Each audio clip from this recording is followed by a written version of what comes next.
The new now is here. You need an out-of-the-box user-friendly platform that will help you transition smoothly to the new normal. You need vSmart School. vSmart School is a one-stop teaching and learning online platform perfect for hybrid learning. This two-in-one system caters to your distance learning and classroom management needs. vSmart School supports self-paced, teacher-paced, asynchronous and synchronous formal education online. In vSmart School, students will attend daily online classes and access Vival's DepEd-aligned digital curriculum from preschool to senior high school.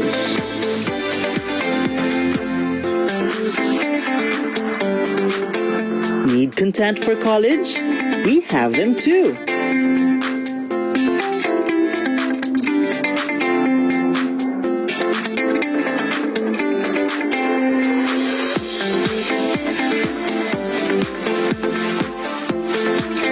With the guidance of parents and teachers, students will follow DepEd's recommended day-to-day lesson calendar for an entire school year. Teachers using vSmart School can also create lessons, schedule classes, and monitor their students' progress. Most importantly, teachers can also live stream or securely conduct online classes through the platform's webinar feature. Looking for a perfect classroom management partner? vSmart School has got you covered as it boasts of an out-of-the-box learning management platform. It provides a library of gamified and interactive materials,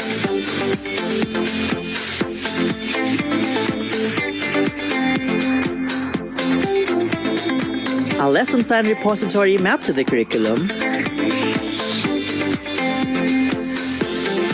assessment tools,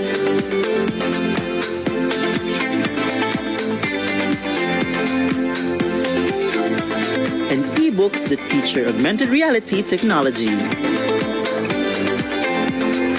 This LMS component of vSmart School is integrated with a learning record system. This means that through the system, teachers and students can track their teaching and learning journey. Not just that, teachers can also monitor students' grades through an electronic grading sheet called Gradebook. And if you need to deploy tests online, you can do so with Test Guru, where you can enjoy thousands of free test questions ready for deployment through the Vibal Test Bank. See? All your distance learning needs are here in vSmart School. Packed with curriculum-aligned content, learners' progress reporting, and ebooks that are AR ready, vSmart School goes beyond the traditional classroom experience. The good news is, you can also enjoy the vSmart School experience without the internet connection through its mobile app. Downloadable from Google Play Store and Apple App Store. So what are you waiting for? Start your virtual classroom with vSmart School.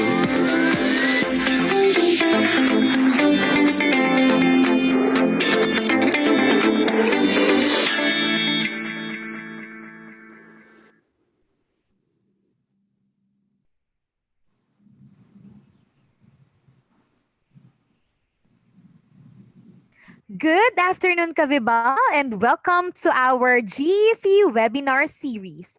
For today's discussion, our topic would be on the role of general education courses in the development of social responsibility. Before we begin, take note of the following reminders. Make sure you are registered to the webinar to have your e-certificate of participation. Visit certificate.vibalgroup.com to generate your proof of attendance. Place your questions on the comment box allotted during the session, and they will be addressed by our speaker later on. Share the video using hashtag LearnAsOnePH as our official hashtag to our Vibal webinars. Experience learning, Kavibal. And now, to proceed with our session this afternoon, it is my pleasure to introduce to you our distinguished speaker. He is one of the top 10 reading and preschool specialists in the Philippines and is a sought-after resource speaker, lecturer, and consultant to various seminars and conferences here and abroad. He has written various books, modules, led review materials for the Philippine Normal University, and for other colleges and universities all over the country. He graduated with a Bachelor of Early Childhood Education degree, cum laude, and a Certificate in Reading Specialization, recipient of Service and Leadership Award. He received his Master of Arts in Teaching with specialization in reading at the Philippine Normal University, outstanding reading graduate. He took his doctoral degree in reading education at the Philippine Normal University and took his doctoral in English Studies units at the University of Santo Tomas, Manila. And now, finishing his PhD in Curriculum and Instruction at the Philippine Normal University, Manila. While having all of these independent consultancy projects in DepEd and other private school associations in the country, he was serving the Sisters of Mary Schools, Philippine Administrative Research and Development Center as their academic and curriculum consultant and Vibal Group Incorporated education consultant. Without further ado, please all welcome our speaker for this afternoon, Brother Roderick M. Aguirre, PhD. Good afternoon, ladies and gentlemen. Welcome again to our week's webinar with Vibal. And here in Cavite, the weather is good. It's The sun is shining and the weather is hot. That's why this past 3 days have been riddled with migraine.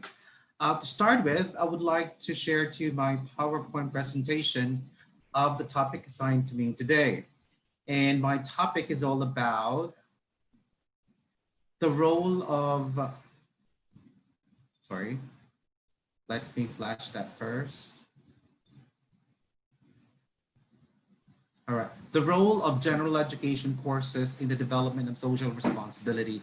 And this is more of focusing on developing citizenship through social inquiry approach. So I'll be introducing here one approach that I have been using when I was teaching before, and then the ones that I suggest to the schools that I handle as their consultant. And it works really well in helping our students become more active in their learning, not just acquiring knowledge, but at the same time being able to utilize this knowledge gained inside the classroom to prolific use of thinking of possible solutions to certain issues in society, and involving themselves actively in mitigating whatever problems society has at the moment. So I'll be introducing my theoretical foundation for my discussion. So from this week on, I'll be discussing what theory I base my discussion on, so that at least we will be grounded on one philosophy. And when we talk about it, it will be based on that certain theory and certain belief system. Otherwise, your comments, your thoughts, your ideas about the topic I'll be presenting would be all totally acceptable, and everything would be just right. But for the sake of discussion, we'll be focusing more on situating our discussion on a certain theoretical background. So my outline for today, as usual, what I do is always formulate questions. And by these questions, this will guide us in our discussion from first point to the last point. So the first question is, what are the developmental milestones of adult learners? Since our students in senior high school moving to college, they are now considered to be adult learners with certain personality and certain attitude that they possess in order to survive the demands of college life or tertiary level learning. Next question that we're going to discuss would be, or answer would be, what is social responsibility in its general sense, and how we can understand this concept and be able to integrate this in all our lessons, and not necessarily teaching them social responsibility, but integrating in each and of our lessons of the GECs, inculcating social responsibility among our learners via classroom activities, performance tasks, and even other classroom activities that we can think of, even if it's online or modular in its approach.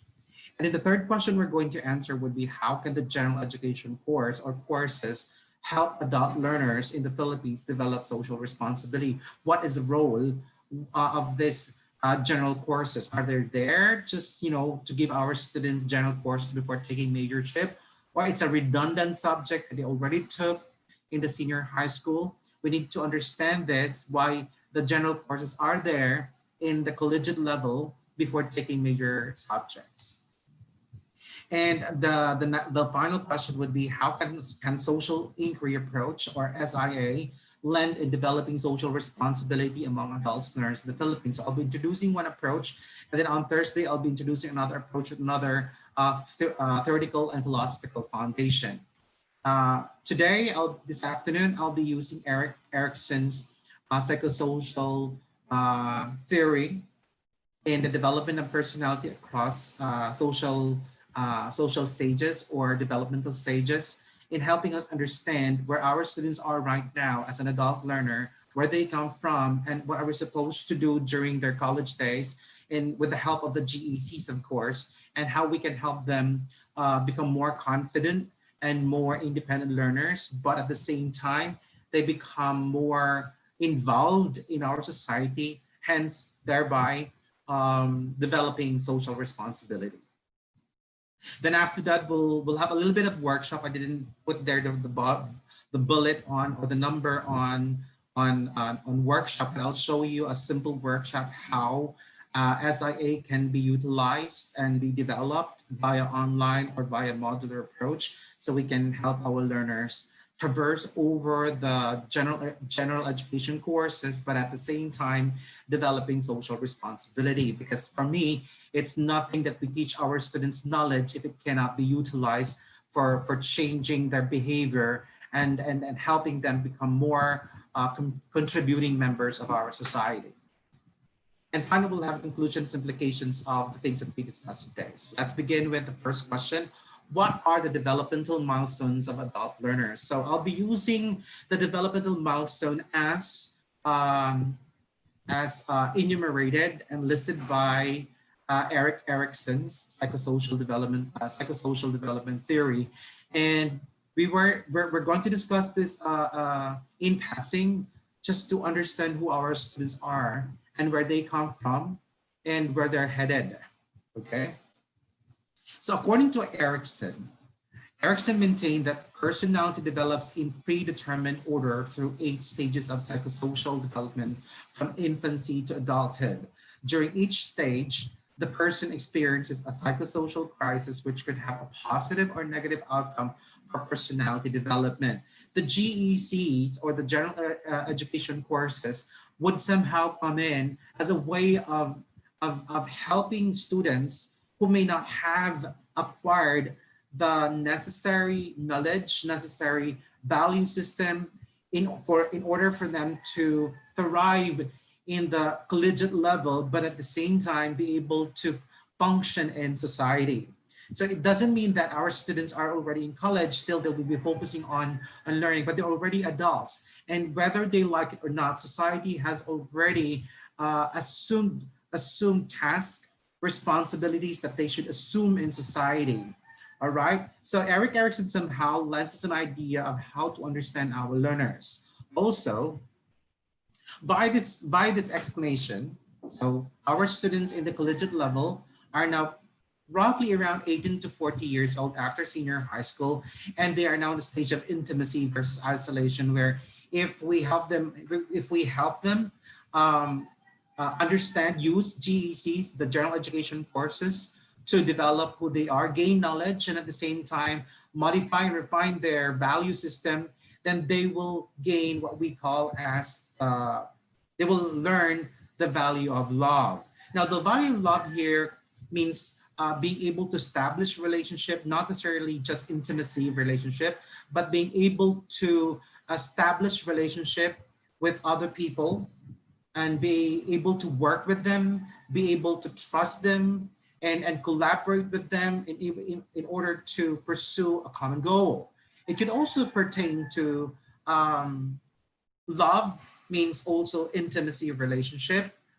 But remember, not all would be able to have that kind of relationship, but nonetheless, it could be one of those relations. But the idea there is that they are able to have idea of love, being able to establish relationship, close relationship, a close bond relationship with people that they trust, people that they believe in, they share the same goals, and be able to come up to work together for a common goal. But remember, before they enter the stage of adolescent, or the stage of intimacy versus isolation, they come from several stages before. They started at home with trust versus mistrust, where they hopefully acquired and gained the value of hope or trust.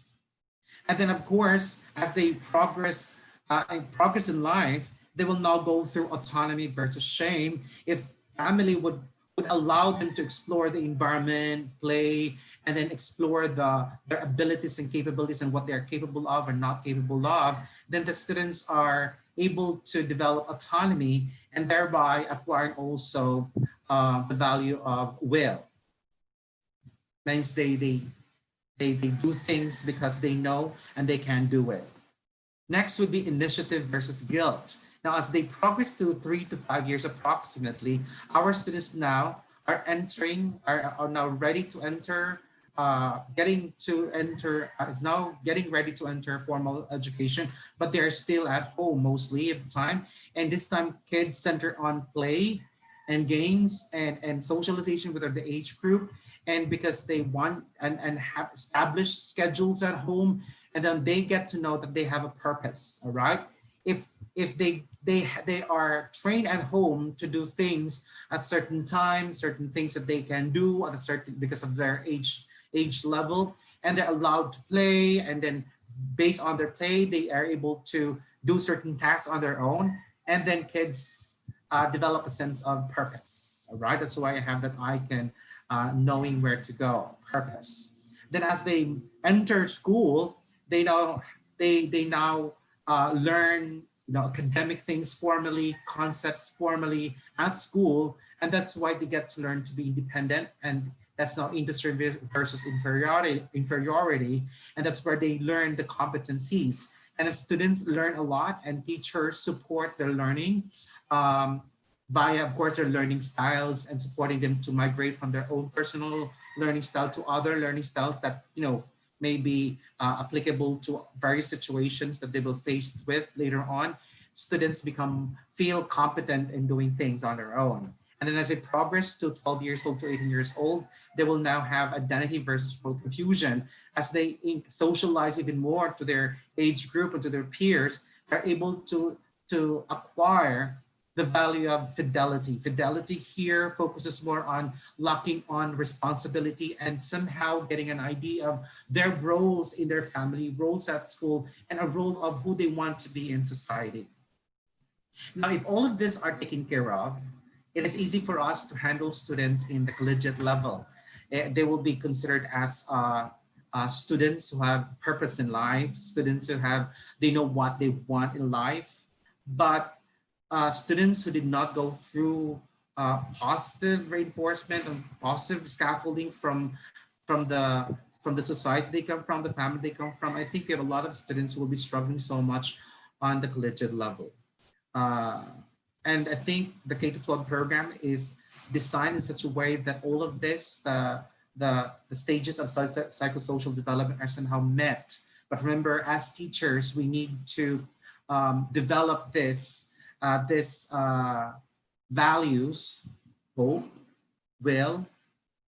Next would be purpose, competence, and fidelity in among our students via the materials that they'll be using. And then finally, our way of helping our students during the collegiate level is for them to move on to the next stage, which is generativity versus stagnation. That's about approximately 4 to 5 years old. So, and moving towards, of course, ego integrity versus despair. Now, generativity versus stagnation, once our students are, learn to establish relationship with other people, students now have a feeling of generativity. Hence, they have more care to other people and the environment that surrounds them. And then once they have that, it's easy for them to transition to the next stage, which is ego integrity versus despair, where they acquire the value of wisdom. So they look back in their lives and then reminisce the things that they have done, and they do not have regrets, the what ifs, and then they continue on with trying to get some mentees and helping the kids become better individuals because they went through psychosocial development in a positive and with scaffold from the different members of society. Now, you will observe that the 3 stages, trust versus mistrust, autonomy versus shame, initiative versus guilt, are situated at home. So most of the responsibility of helping our students in the college level become who they are is mostly and its foundation would come from their experiences at home. That's why it's very important for parents right now to have active participation in the rearing and the development of their children, especially from 0 to 5 years old. But as students enter formal school, there will be 2 stages that would be developed there, or that they will encounter. We have industry versus inferiority, and identity versus role confusion. Now, the parents now have support, additional support to the development of their children. They have now the teachers, and as they move up to the ladder, there will be other supports. That would be the peers that they socialize with, their barcadas, quote unquote. All right, and then eventually, once they graduate from college, and they know what to do, and they chose the right course that they feel like they will have fun and at the same time earn what they're supposed to earn. I mean, the target income that they want. They will now move on to becoming more contributing members of society if all is done well. All right. So let's just focus on intimacy versus isolation, with the idea that our students came from a family and came from basic education where all is taken care of well. That's the premise I'm coming from. But if our students are, coming from faulty experiences, I think it's our experience, our job as a teacher in the college level to develop all of this would be more of remediation, okay, remediation. But of course, more often than not, we do not know our students well. We can only understand who they are at the moment, and how they respond to our activities would show the kind of education they got from the basic education and from the families they come from. And that's where we get to know who they are. And alas, we only have 2 quarters with them and would not suffice to, remediate all of the things. That's why what I'm trying to say here is that education is a synergy of efforts from the home to school, and then of course to the college life. Now, Erik Erikson, these crises are of a psychosocial nature because they involve psychological needs of the individual in the brain conflicting with the needs of society. So how we help our students develop certain knowledge base, certain value system is based on their interaction to society. So if we could involve society in the development of our plans in of our subject areas, it would be best because it will address what our students are supposed to go through in that certain developmental stage. It cannot be just pure knowledge. It has to be knowledge with society, knowledge as used in society. Because psychosocial, again, as defined, as explained by Erik Erikson, is needs individual, the psychological needs of the individual, and the conflicting with the needs of society. Like, this is what you're teaching right now, but the society does not show this way. How do you adjust to it? How do you conform to it? Or what are the things you can do, whether to go with the flow or be a catalyst of change in society? Now, we're done with the theoretical foundation. What we're looking at here is that our students in the college level is a conglomeration of stages that they went through from birth up to 18 years old. All right, and that would be family and the basic education. So if I'm a college professor, I have a lot of people to blame if my students at college level are not behaving as they supposed to behave as college students. All right, but nonetheless, it does not mean that as their professor or as their mentee or mentor, I will just treat them differently, or I will not address their needs. Nonetheless, knowing who they are right now, that's why knowing who they are, using this theoretical foundation, we will now be able to address such situations. And my way of addressing this when I was in college, when I was teaching in college, was to use social inquiry approach. I would always utilize questions, because to attack, if we want to change the behavior of our students, we need to modify their belief system. That's how I see it. You cannot change their actions. You cannot change their actuations if you do not attack their belief system. And the belief system is a combination of knowledge and value system at the same time. You cannot separate knowledge with the value system. It should come together. You don't have want students who are intelligent but do not have a good values foundation. You don't want students who are value laden and yet lacks in knowledge to somehow effect change in society. You need both knowledge and at the same time value system to be able to be active members of society. So let's answer the question now, what is social responsibility, for us to understand the concept and better plan and teach the concept to our learners. So in general, social responsibility is an ethical theory in which individuals are accountable for fulfilling their civic duty, and the actions of an individual must benefit the whole of the society.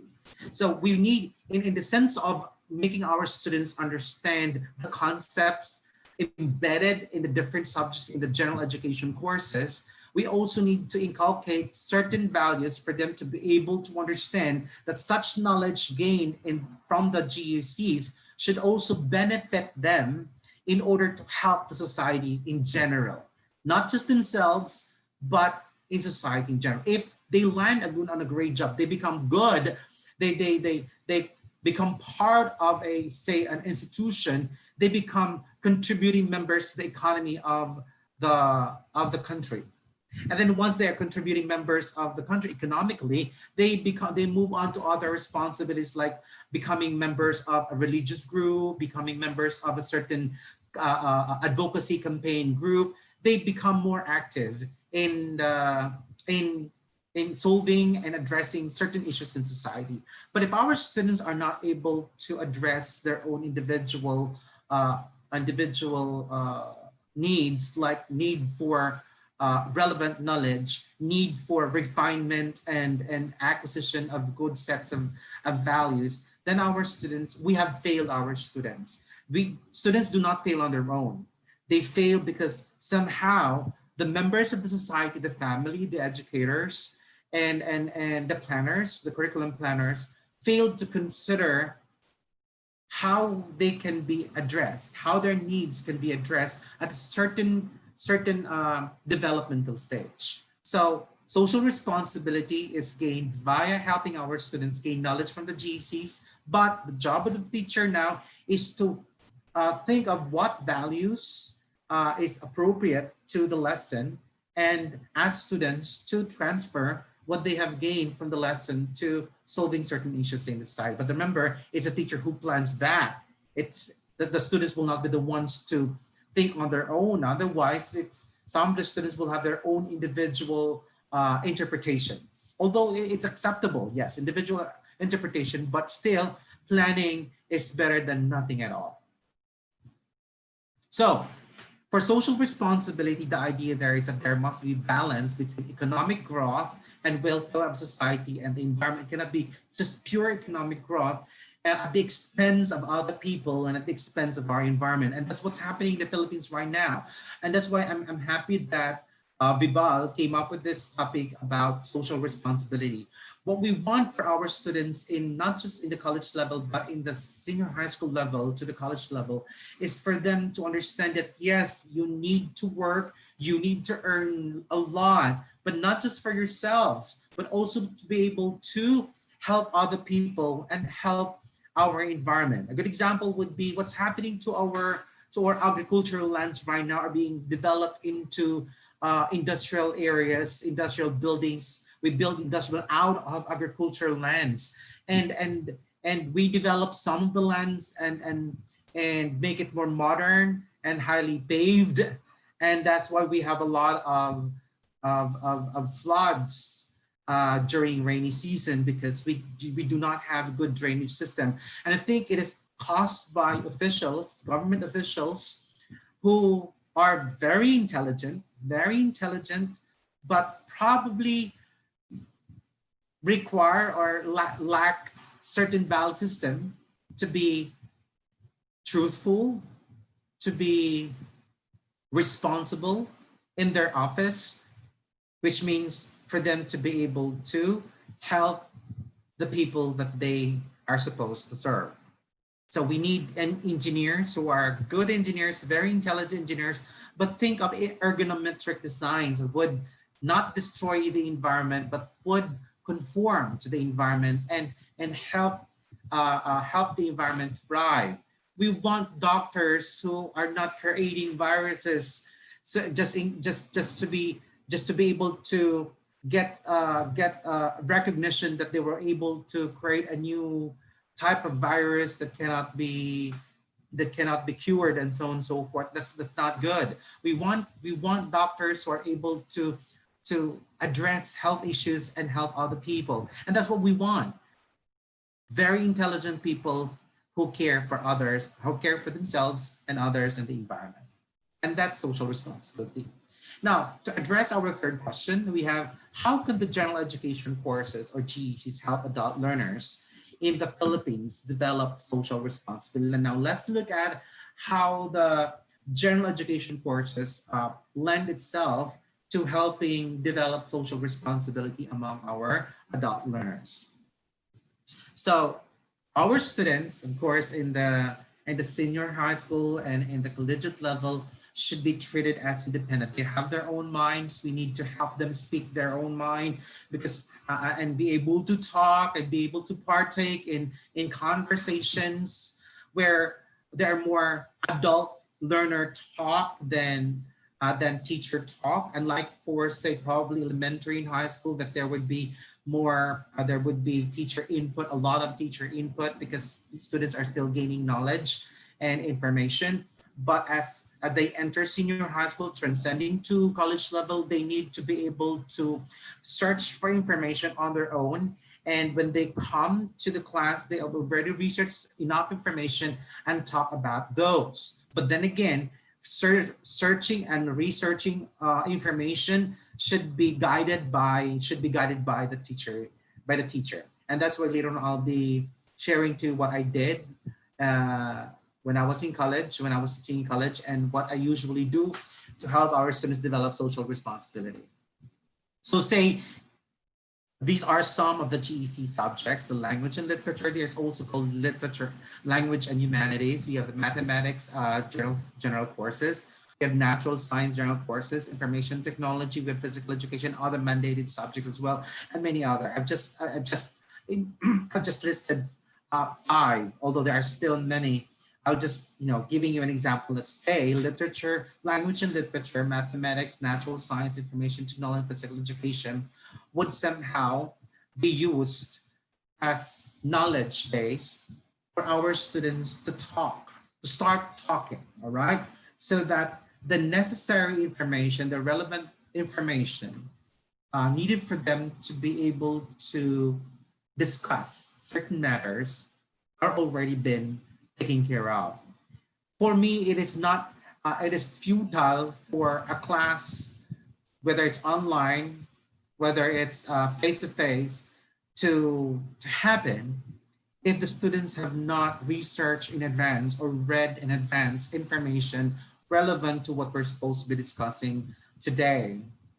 So we need, as teachers of adult learners in the Philippines, we must start treating our adult learners as adults who are individuals. We do not spoon feed information to them. Yes, we do guide them where to get the information, but they're supposed to learn where to get the information, because in society, individuals are the ones who search for information, and via this information, they formulate their own conclusions, they formulate their own opinions, and be able to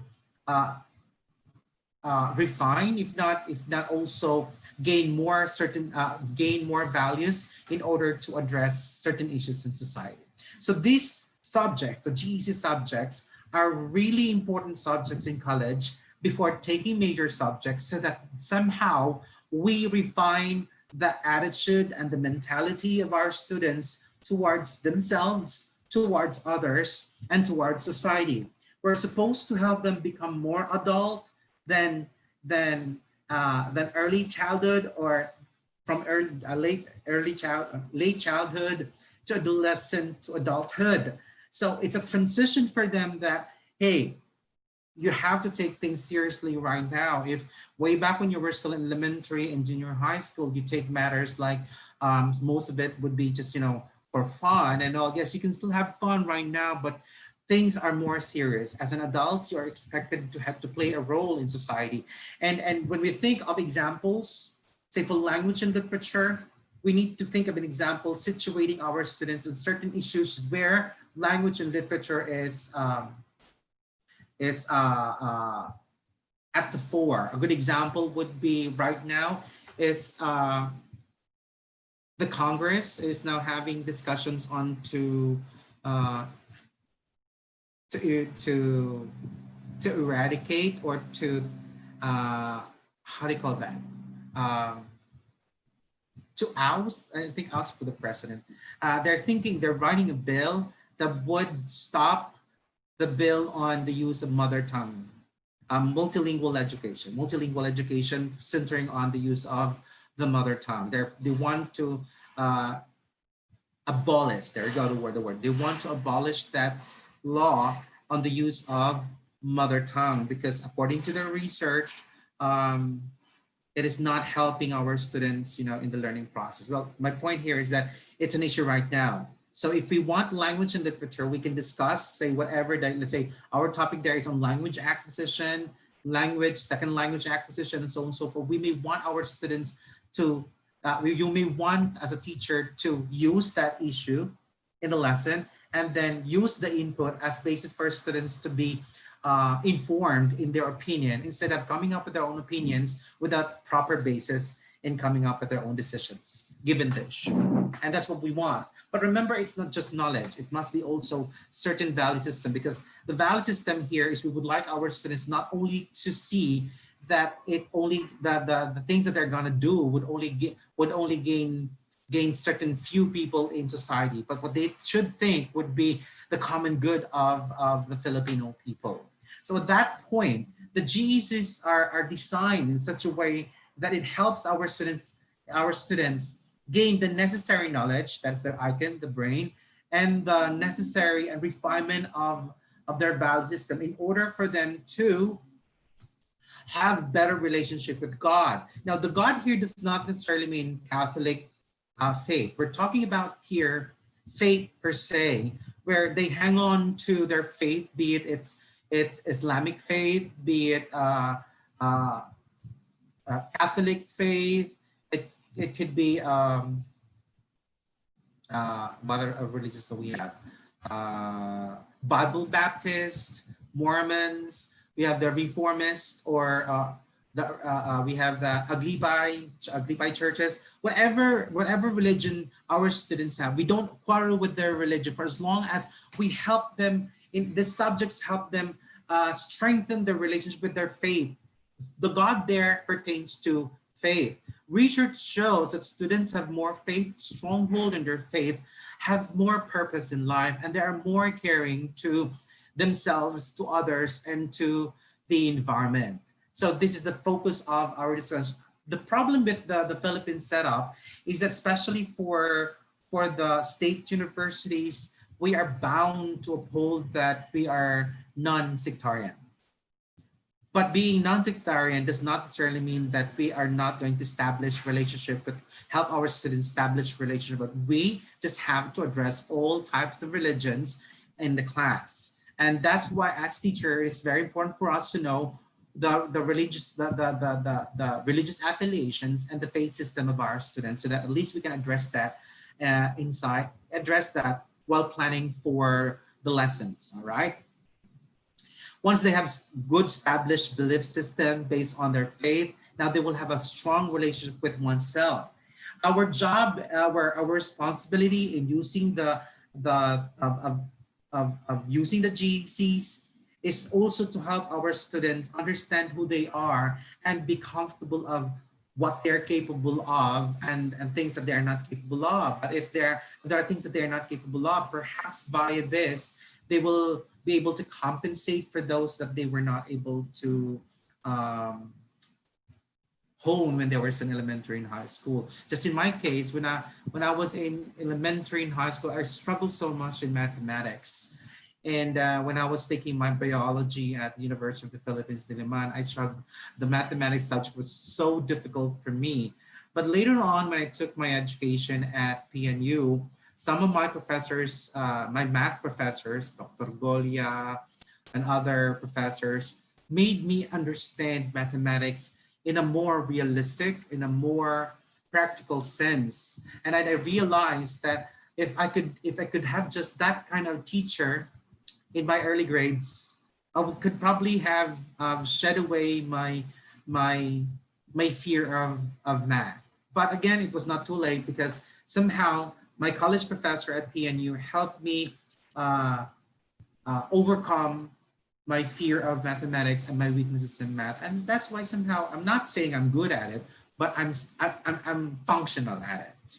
Okay, so one way or the other, that's why math is still there. Not because that it's a remediation. Well, in my case, it was a remediation, but at the same time, it was a confirmation or refinement that I can be good in mathematics. Right. So relationship with oneself, it helps our students refine and reacquire things that they may have forgotten in the basic education, and help them recall this and be able to use this knowledge as basis for learning other major subjects. And next will be relationship with others. And because of this subject area, again, it is basis for them to be able to collaborate with other people, especially information technology right now is prolific. And via this, they will be able to collaborate with their peers and be able to do something collaboratively for the good of others and for the environment. And of course, finally, we have relationship with the environment. Of course, we need our students right now to take care of our environment, and it's not getting any better. Our environment is, we only have one planet Earth, and we need to teach our students that our resources are not limited, are not unlimited. They are limited. Of course, there are limited resources and limited resources, that we need to help our students, somehow think of alternative resources.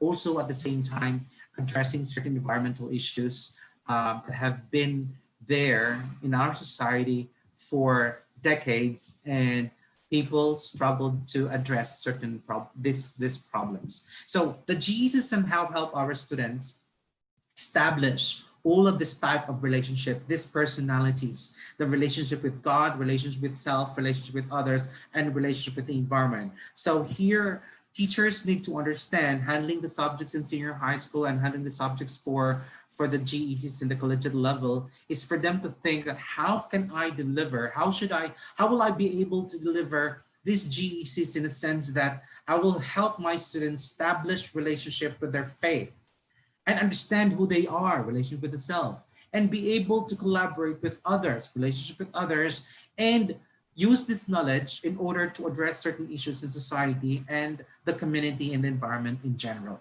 So this is more of the design for the collegiate level, more of thinking of our students who are more active knowledge consumers, and using this knowledge to be able to become catalyst of change in society. So to summarize the answer to the question of how can GECs develop among our adult learners in the Philippines social responsibility, is that the general education as teachers, the general education courses, I would also include the subjects and the core subjects in the senior high school should not be only viewed as remedial subjects. Again, should not only be viewed. Although it could also be viewed like, again, in my case, I had difficulty in mathematics. It could also be a remedial subject for those students who have not acquired then the basic knowledge of that discipline in order for them to survive academic demands in the college level. But it should also be seen as a way to support learners to become adult learners.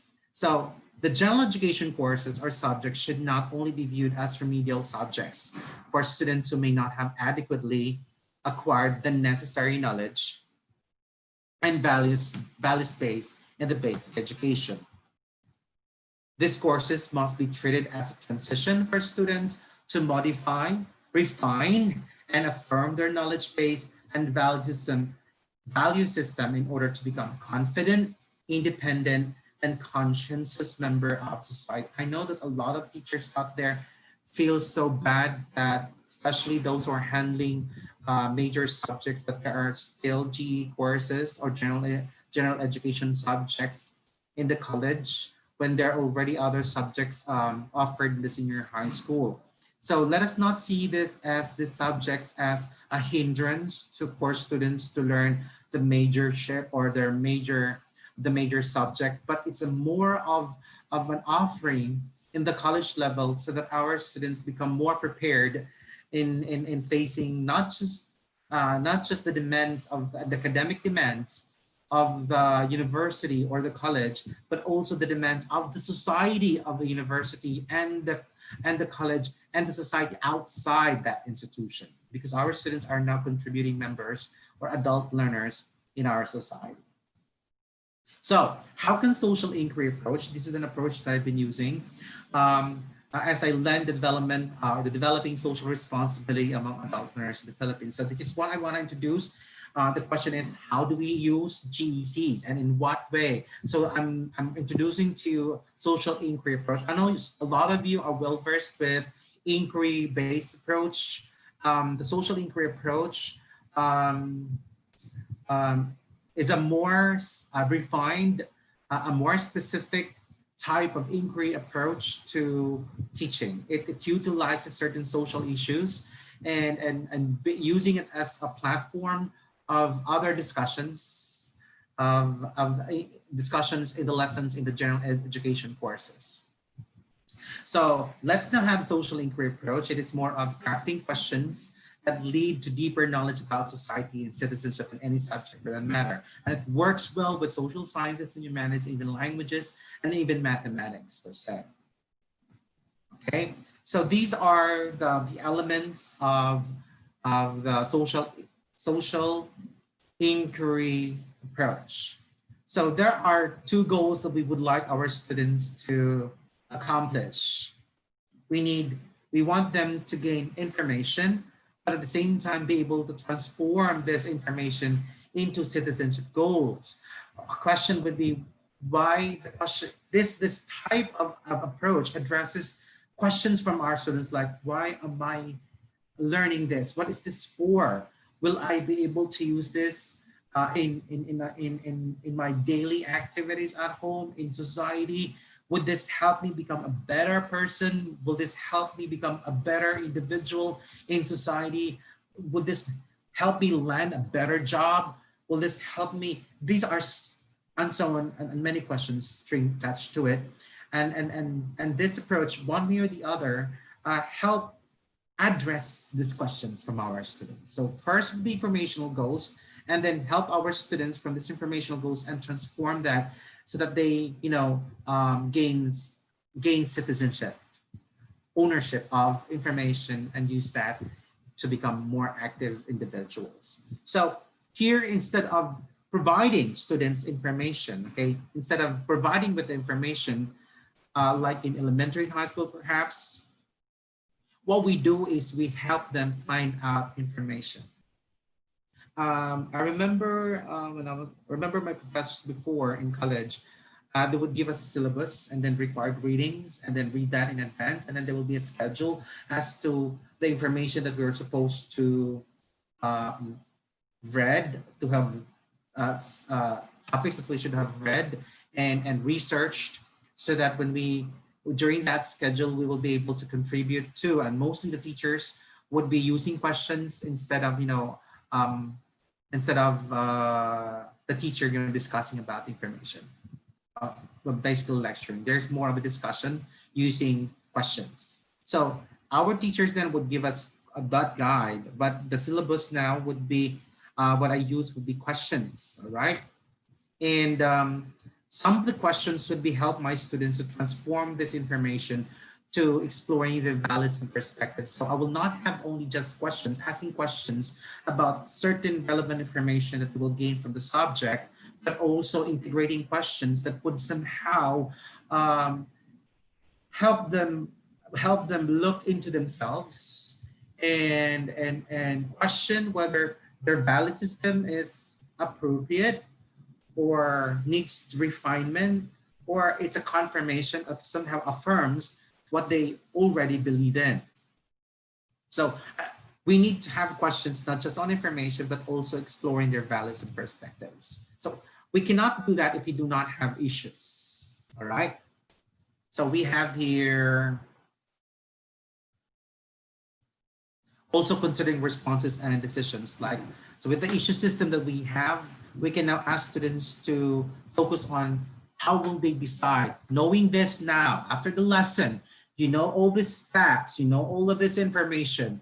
How will you now be a person if you are put in this situation?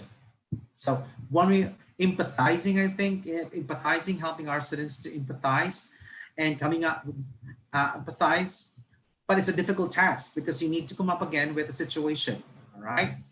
And then we have what we call as so what, now what questions. The so what, now what questions somehow deepens the student's understanding of their own decisions and their answers. Like if they answer, like question would be, if you were the president of the Philippines and you were faced with the same situation of the pandemic, would you impose general GEC, that's a general GCQ, general community quarantine? Will you impose general community quarantine? Why or why not? And then if the student answers, no, I wouldn't do it, then no, I would not impose general community quarantine. I would do this, blah blah blah. And then so what? What are your bases for doing that? Do you have? So the job of the teacher during discussion is that it starts with a question, the students answer, and the answer of the students will be now contested by the teacher by coming up with questions that dissects the student's answer. We just don't accept the answers of our students as correct, wrong, correct, wrong. But we ask further follow-up questions to help our students understand themselves. Am I right with my questions? Do I really believe in it? Do I really believe that this is my answer to that question? And so on and so forth. So the teacher here is not confirming per se what's right and what's wrong, but helping students understand who they are, understand their knowledge base and how they're gonna use it in certain social situations. So here are some of the learning outcomes of the SIA or social inquiry approach. We start with helping our students gain information-based outcomes. I've always been an advocate of teachers requiring students to have research time. A lot of students right now they're really intelligent. I cannot discount that. Our students in the current generation, they are really intelligent. It's just that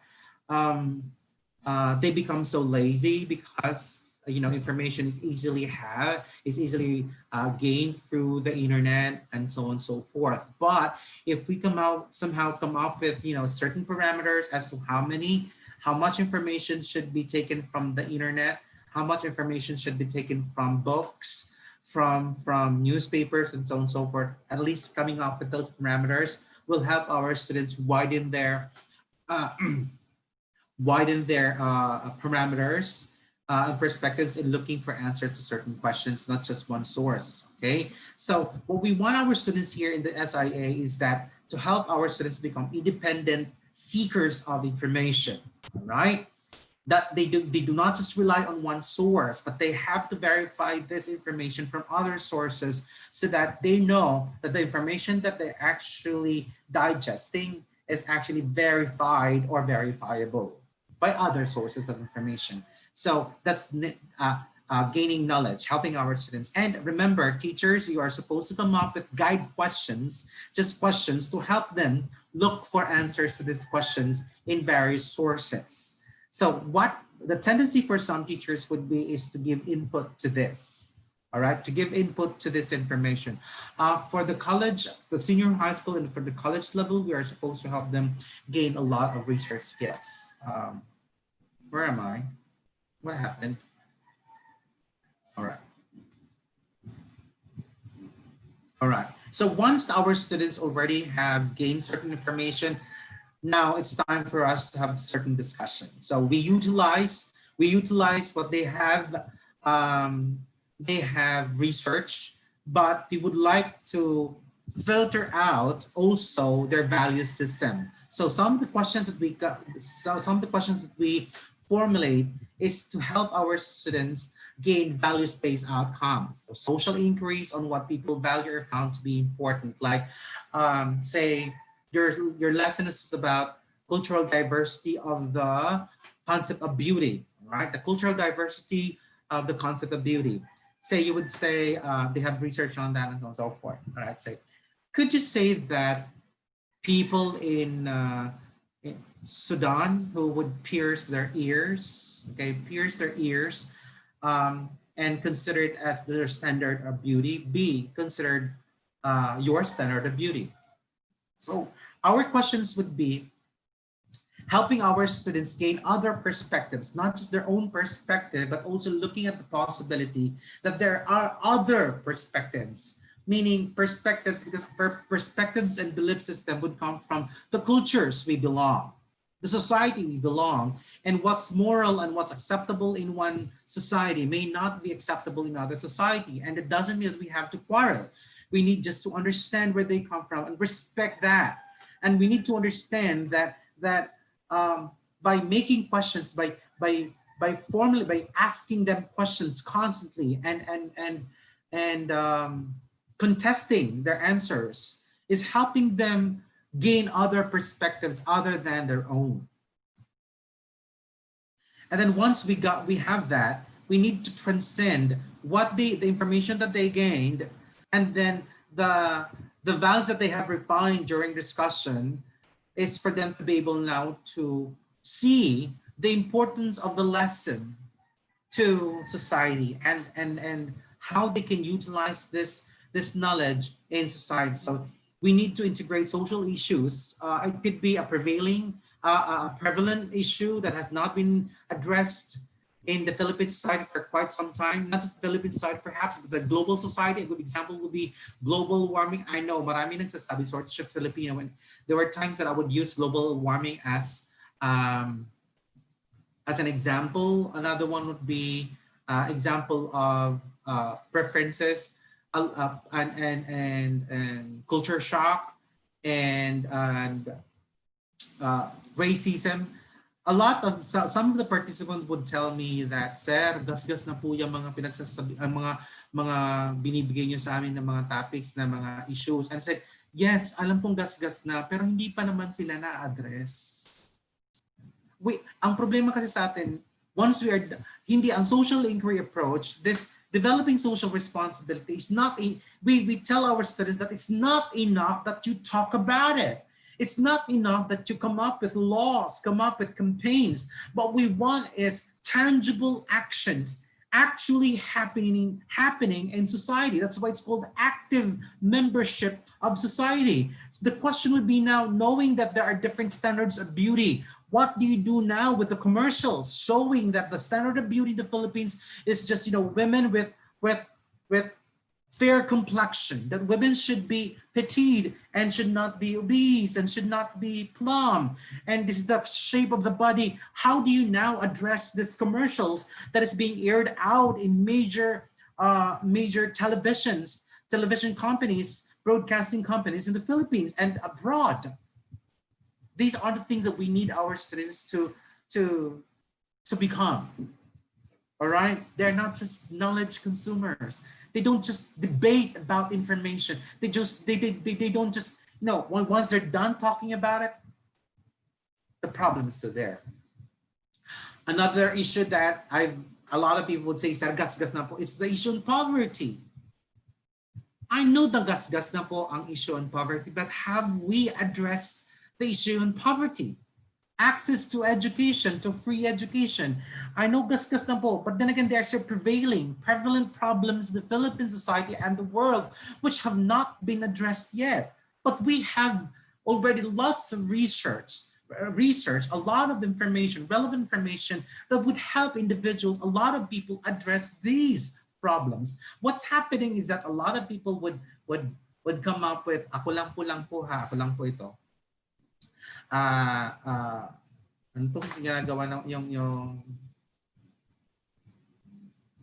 yung medical outreach program, merong food, papakain sila, and so on and so forth. I think you're not solving the problem. You're only just giving people a solution, a temporary solution, but not a long-term solution. I think the solution there would be, because dahil nga naggugutom mga tao dahil nga sila po ay because of poverty. Now, kung bakit sila nasa poverty? Because of ignorance. Bakit po may ignorance? Because how do we address that? I think there will be twofold: education and livelihood. Dapat magsama ang dalawa. I mean, these are the things that we are able to do. But the problem is TESDA, Department of Education, and SHED are on their own in their efforts to solve that problem. Kung magsama-sama sana sila, I think they will be able to address. I think that's what we want. We want a lot of people who does not just talk about it, but do something actively about it. And that's what's good about the GECs, the General Education courses. It's because it helps our students become adults from being, being a little pampered type of students in the basic education. Now they are now being pushed to become individual adults who think for themselves, but at the same time taking care of the needs and the common good of others, especially the environment. All right. So let's have an example. Let me check first if I still have time. It's 3 o'clock, so I think we can finish on time. So let's have an example. How we can use the SIA or social inquiry approach in the GECs or even in senior high school subjects. For those who are teaching the senior high school, and for those who are teaching Araling Palipunan, edukasyon sa pagpapakatao, what else? Probably mathematics also in the basic education, but the GECs, social inquiry approach is a really good approach to develop social responsibility. Say our lesson for language and humanities is on nonverbal communication. All right. So as a teacher, I would plan out, help my students gain information. Remember that the first thing that we need to fulfill that social inquiry approach to help our students develop social responsibility is for us to formulate questions to help them find information, to find out information and research. Okay. So I would come up with the question, what is communication in general? All right. What is nonverbal communication? Okay. What is the importance of good nonverbal skills in effective communication?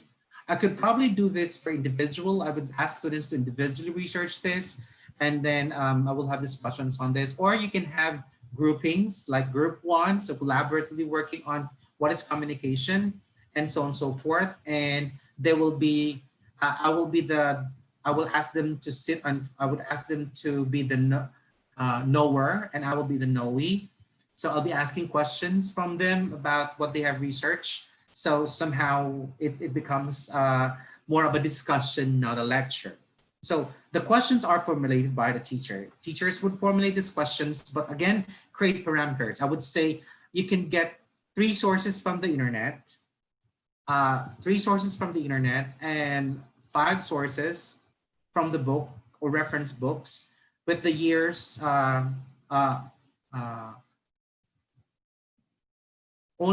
I think we're using I think the chat is requiring us to have 5 years, like from the year now to previous, so it would be 5 years. So if it's 2020, that would be, the reference should be copyright was published from 2016 to 2020 or 2017 or 2020 most current, so 2016 and so on.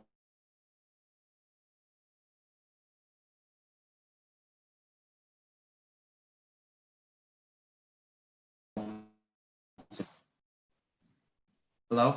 With the new normal is that our students may not be able to access the library. That's why it's one of the things that we need to consider, how we can help our students access the library.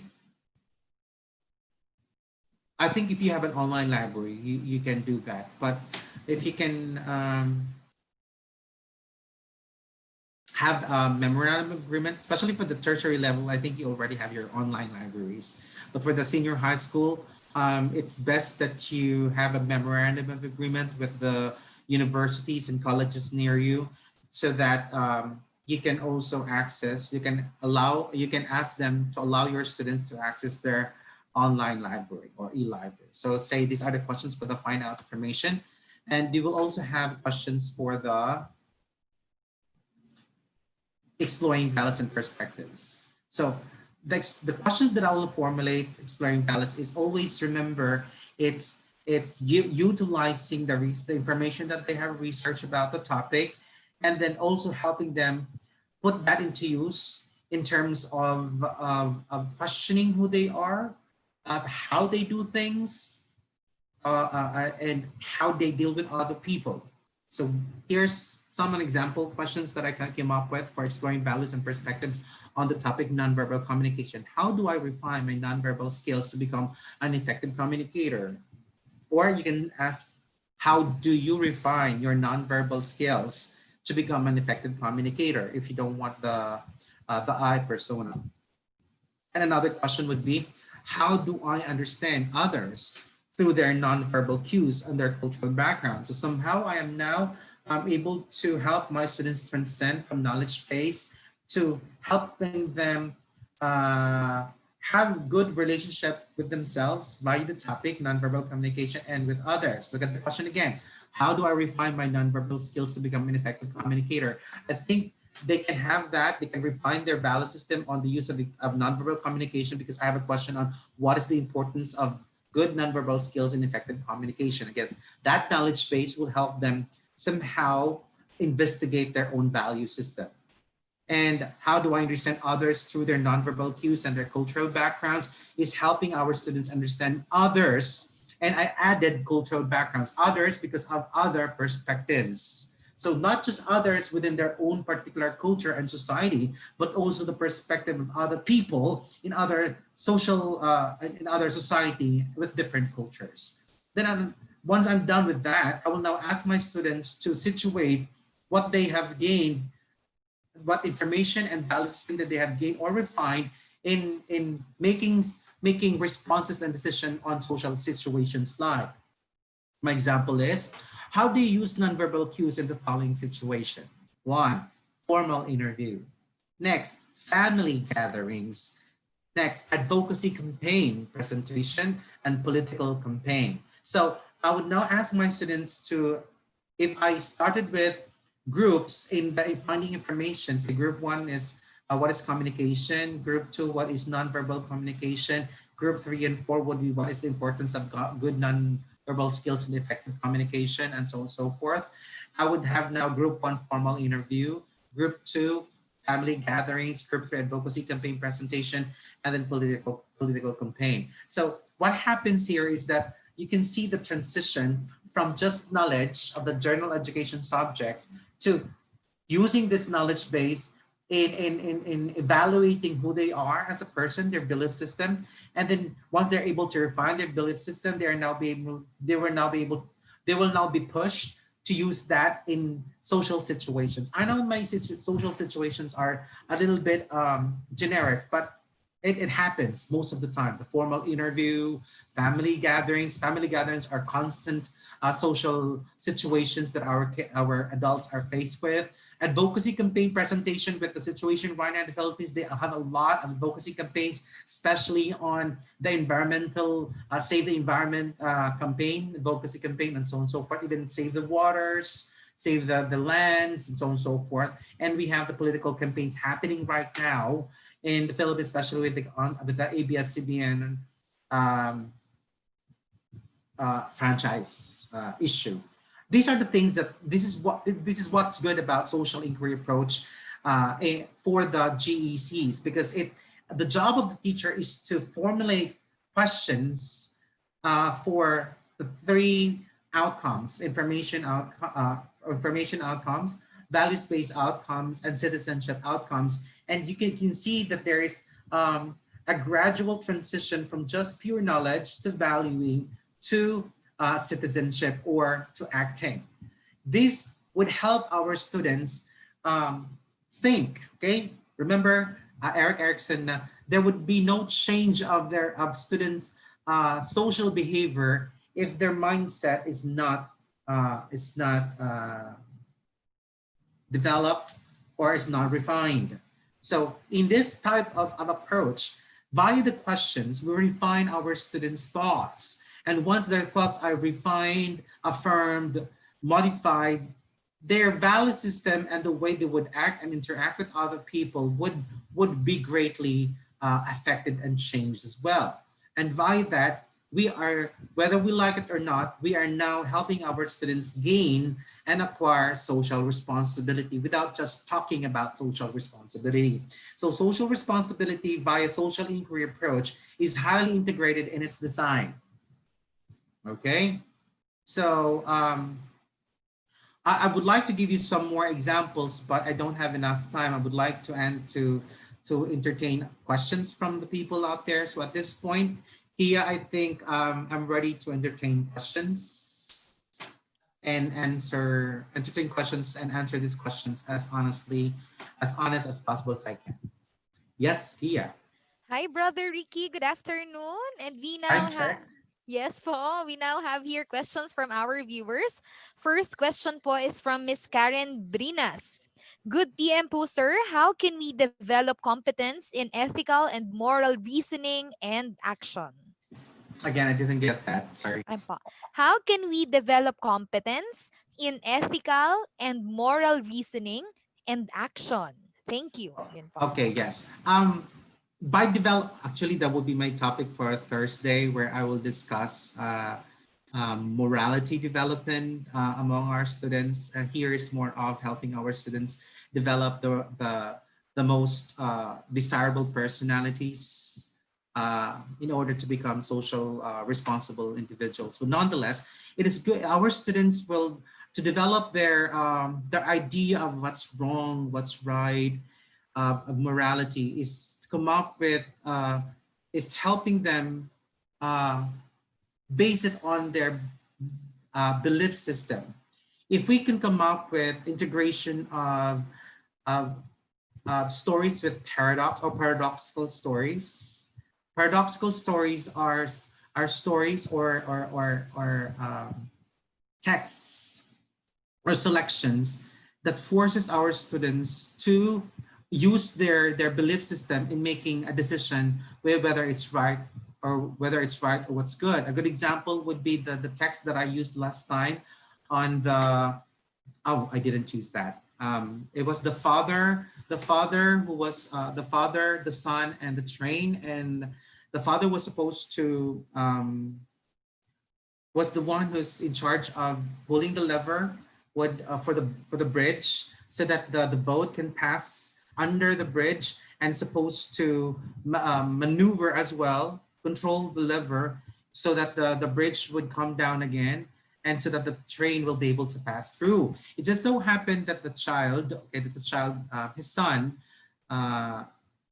the man who's in charge of the bridge, he brought his son, and then all of a sudden the son saw that the train was earlier than usual, and the bridge was still up because the boat was passing. That was the passing underneath.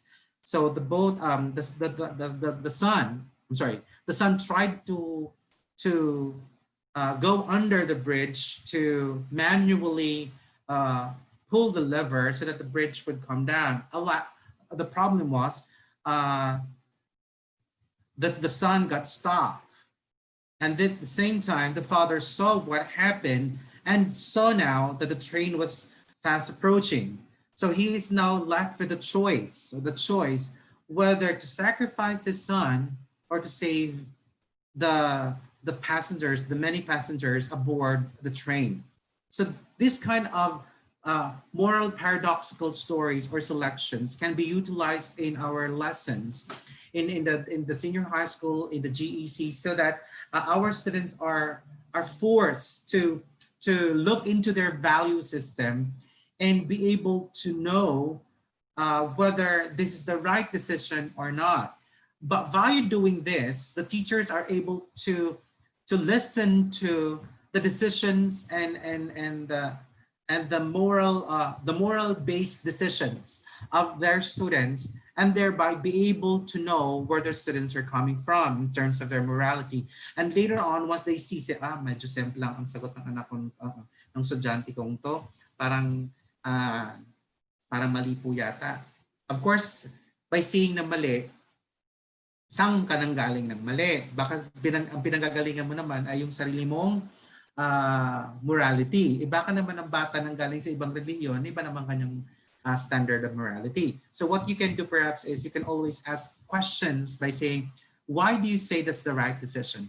By contesting the answers of our students, the responses of our students through questions, hindi natin ini-impose sa mga bata ang sarili nating morality sa kanila. We are just asking them to refine their thoughts by the questions that we ask. So my summarize my answer to the question is that you will have to do a lot of research in looking for highly paradoxical moral paradox stories and selections, and there are a lot in the internet. I have a collection of it, but you don't have to get my collection. All you have to do is go to Google what's called as moral paradox. Moral paradox stories and selections. So there are also for science about cloning, there are selections on it. There's also stories for history and so on and so forth. So you can use this to help students analyze their own morality. Although I will have a discussion on morality development next Thursday because I'll be using a different foundation. Today I use Erik Erikson psychosocial, meaning we would like to help our students become active by modifying their thoughts and modify their actions by refining their thoughts. Now the morality is more deeper in discussion, and that would be my basis for my discussion next time when I discuss the moral development theory of Abraham Maslow. It's not Abraham Maslow, it's Kohlberg. It's Kohlberg on Thursday. So you may want to tune in so that I can answer specifically the questions with examples during my session on Thursday. Thank you very much. Thank you very much for that question. Okay, Brother Ricky, next question. We have here from Mr. Mark Descalzota. How can you say or measure that a student is socially responsible? Well, it depends on say the issue or the social task you gave them, and you create rubrics out of it. So say my task was on formal interview. All right, my formal interview. I think I have standards on the standards of social behavior, acceptable social behavior in an interview. What are the things I need to take care of protecting the rights of my interviewee as an interviewer? What do I do? So these are the things that one way or the other, the rubric system, the performance-based rubric system helps our students know whether their behavior or their actions are within what we call as socially acceptable standards on certain situations. So it is important that the task is clear. The task would determine the standards. Thank you. Okay po, then for our next question, this is from Ms. Michelle Jean Mandriaga. How does inquiry approach be applicable to students with cognitive disabilities? Oh, wow. Well, you'll have to come up with support supplementary materials. You have cognitive delay and all. I think you will have to modify your questions into a more simpler form. Like instead of having questions that they will research on, I think it will become now a teacher and student responsibility. So the teacher would have half, or depending on the gravity of the situation of your students. I think not all of your students have that problem, but if all of your students are within the SPED and that you're handling SPED and you're using social inquiry approach, I think most of the responsibility would be from the teacher. So instead of asking students to do all the research part, what you can do perhaps is that you will have more percentage of the research and then more of presenting it to the students, and then more of the valuing system. You can ask students to do a little bit of picture-based response. Like nakalagay dun sa questions ko na, how will you refine your verbal cues in communicating with others? So instead of just that question, meron kang mga pictures that would somehow help our students with their cognitive dissonance problem. So other ways of making it simpler would be support. Could be, pwede naman din po natin gamitin ng mga videos for that. We can also use picture prompts and also guide actions. Like kung magawa sila ng interview, siguro may mga guides po sila gagawin natin. I think there would be, but my answer there is that there would be more teacher supervision and scaffold than the regular students that you have. Nonetheless, it doesn't mean that you cannot use social inquiry approach. Medyo mas kailangan mo lang damihan ng responsibilidad. Kung sa ordinary students, I would say normal students, sorry for the word, you can ask students to do research on their own, and it'll just be giving them a schedule where they come together and do the partake of exchange of information. But for students, you cannot do that. You have to, kung kailangan nila mag-research at gusto mo sila mag-research, you have to guide them. So kung nasa internet po sila, magla-live ka, siguro na, okay, let's research on. So let's look at teachers, mag-share ka ngayon ng iyong Google, tapos sasabihin mo, okay, let's research on what is communication. From the communication, we are going to search the URL, which is not more of a Wikipedia and so on and so forth. So we have more, so even the guide for the looking of the information is highly guided. Okay, so hindi masyad, mas maraming teacher activity than the student activity. Thank you. Okay po, Brother Ricky. Then for our second to the last question. This is... Meron pa pong madami. Okay. Sige po. So this question is from Miss Vanessa Joy Roda. Okay.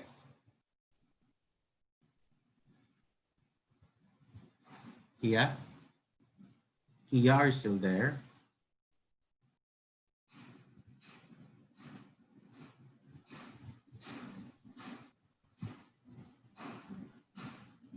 Kia. Yes po. Okay. Hello po, brother. Yes. Po. He didn't hear the question. Okay po. The question po ay from Miss Vanessa Joy Roda. Good afternoon, sir. How can we make the students become socially active in learning in this time of pandemic? Based on my example, when you develop the modules, there must be guide questions, all right? The guide questions, and the usual type that we do is that the modules, we already have the input, correct? Instead of having the input, we can have guide questions there, and then we could probably help them look for the answers by, giving them examples of the links that they're supposed to visit, instead of, spoon feeding them the information and they just have to read it. That's more of a passive learning, not that goes against the social inquiry approach. What we can ask our students is that somehow we already have visited those websites or those URLs, so that students' information, but they're still the ones going to navigate and look for the answers to it. Sila pa rin magbabasa noon and look for the answers. Pero may guide questions ka pa rin. So kunwari, ang lesson mo nga, kunwari kaya is Araling Panlipunan, Monday ka, meron kang guide questions, naka-schedule sila na they're supposed to be researching on that. So si teacher hindi naka-live. So nakaan lang sila, naka-modular lang muna sila, tapos mayroon silang internet because they're supposed to research. But then again, nasan nga po yung books? Ito po yung malaking, kasi kung research lang po, pwede nila i-research online. The problem with right now is on the access of the library. Kasi nga, especially for the senior high school, most of our private schools do not have online libraries. Although yung mga colleges po at universities po ngayon, meron na mga online libraries. May mga servers po sila, but I'm not saying all of them though. So the researching of the books would be difficult now. Yung ginawa sa amin, which I did not, ginagawa ko po nung college din, is that ako na yung merong dalamang libro. Okay? I circulated to my students. Nung dati, mga college students ko, yung mga grad school ko dati, I have sets of books already and I have it circulated to some of my students. Kaya lang ginawa ko po yun in advance. So these are the books that will be used for the whole duration of the school year. Tapos yun po ang, yun lang, magastos para sa mga magulang kasi they will have to photocopy it. Although, that's pirating po kasi bawal po mag-photocopy ng the whole book. Only ang allowed lang po dapat parts of the book. But then again, I think it's YouTube that goes against copyright. Well, i-circulate lang po ang mga libro tapos makakapag-research po mga bata. And from the book, they just research it and so on. So that could be a creative way of doing it. Pero kung si teacher din po ay wala pong sets of references, pero hindi po pwede yun kasi nga for teachers who are teaching in the senior high school and in the college level, they must have their own set of references. Okay? So that this will be their basis for students' research as well, and should also require the school to purchase all of the references that you have. Okay, so that's how I can answer that. For the online, it's easy because if it's live, what you can do perhaps is that before the live, you have already asked your students to do the research. As I've said again, dapat nakabigay na sa mga bata, nakagawa na ka ng syllabus, nakalagay ka na ng mga say, this week, ito yung mga topics natin and what are the questions you need to answer and the parameters of the sources of the information.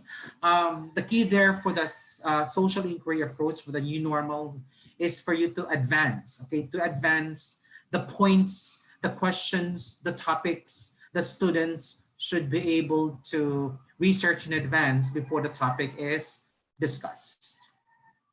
Thank you. Thank you so much, Brother Ricky. And for our last question this afternoon, this is from Orly and Nino. The question, sir, is, what are the differences between the GEC College and GEC Secondary, talking about social responsibility?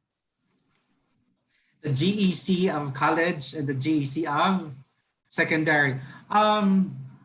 Wow, you're putting me in a very compromising situation, and we are on YouTube, and probably CHED and Department of Education is able to see my answer. There's a small difference of the core courses of the senior high school and of the GECs, of the general education courses of the some of it are repetitions though, only that in the college level there are more intensive discussion of the subject matter.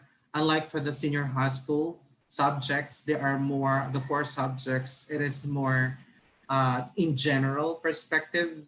But if the teachers teaching the senior high school are specialists or those who are teaching in the college level, probably the approach that will do for the senior high school will be the way they do for college. So that there's now a problem with students who move from senior high school to college, and somehow they see a similarity of the subject they took from senior high school and the same subject are being taught in college, and students feel like there's a repetition of what was taught in senior high, especially if the subject was just taken in grade 12 and they will take it on first year of college. A good example would be the physical education subjects. I'm not a member of the technical group who evaluated the disparity or the similarity of the core subjects of the senior high school and the subjects, but I would say that regardless of the similarity or huge difference, okay sana kung may difference talaga. Kahit kunwari na may kunwari lang ha, I would just say kunwari, magkapareho. Pero dapat magkaiba po ng approach. Kasi dapat ang pagdating sa college na po, the subjects are supposed to help students become who they are in the discipline. So dapat na-contextualize na siya. Halimbawa, oral communication. Halimbawa lang po, oral communication in the first year of college should be oral communication. Tapos nursing po siya. Dapat ang kanyang contextualization ay oral communication. Pero ang kanyang context po pang nursing, pang towards the majorship still.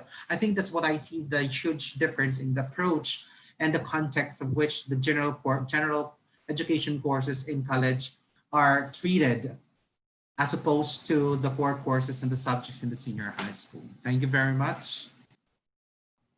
Thank you so much, Brother Ricky, for answering the queries from our viewers. Now it's time for the conclusion and the implications. Thank you. Of course. I just have one statement for us to remind us of our responsibility and planning. I would just say that, wait, my slide's not working. Okay, there we go. I would like to say this, that we as teachers should facilitate the learning of GECs among our students through crafting questions that lead to deeper knowledge about society and citizenship. It's not an easy task. I think lecturing and talking about the subject matter without asking our students to do research and make it to question their value system is rather easy than doing social inquiry approach. But remember, as we are now in the adult education stage, adult education is more demanding than the way we teach the elementary. A lot of teachers teaching adult education thinks that a lot of teachers think that teaching adults is easier than teaching the young ones. No, it's more difficult because the responsibility is higher. Our job now is to help our students become who they are as individuals and become like this, have a deeper connection to knowledge and become voracious eaters of information so that they become active participants in society. We don't want students to graduate. Well, we do. We want students who graduate very, very intelligent and intellectually endowed. We want that, but it should not be enough. We want students who are intelligent and intellectual, but at the same time they have the heart and the will, okay, to move society, to move other people, to inspire people to do what's right and what's wrong. And I think us educators have been doing that a lot. But the problem is, it's not consistent. Some teachers in the senior high school and the college level are using different approaches. If we could come up and unify certain approaches that develop social responsibility, okay, social responsibility, then we will be collectively helping our students become more responsible as a member of society. With that, I would like to thank everyone for tuning in and listening to me. And I hope I will see you on Thursday when I talk about developing morality. That would be more of of developing morality and conscience through the GECs. And I will be introducing a different type of approach again that I've been effectively using, and which I think some of my students would attest to that. I ask a lot of questions and which makes them think a lot. So I think I have that. I've been tagged as that, and I never was a terror teacher. I would always just ask difficult questions that makes them think a lot. That's why Dr. Tatlong Hari, my mentor, would always tell me, and that's what my mantra as a teacher is: think even if it hurts. Via asking questions, we ask our students to think even if it hurts them. Thank you very much, and see you on Thursday.